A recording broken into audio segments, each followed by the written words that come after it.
বিসমিল্লাহির রহমানির রহিম।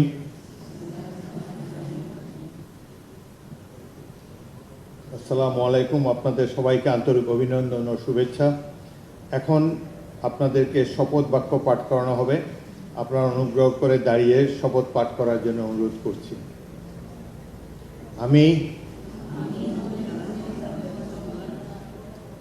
সংসদ সদস্য নির্বাচিত হইয়া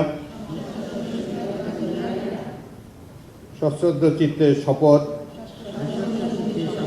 বা দৃঢ়ভাবে ঘোষণা করিতেছি যে আমি যে কর্তব্যভার গ্রহণ করিতে যাইতেছি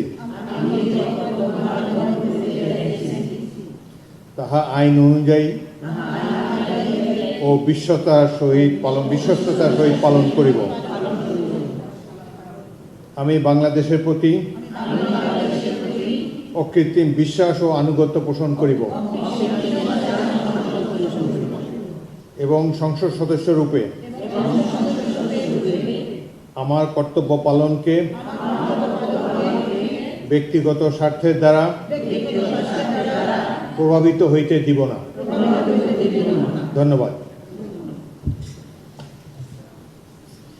ধন্যবাদ মাননীয় স্পিকার। আমি মাননীয় সংসদ সদস্যবৃন্দকে নিজ নিজ আসন গ্রহণের জন্য বিনীত অনুরোধ করছি।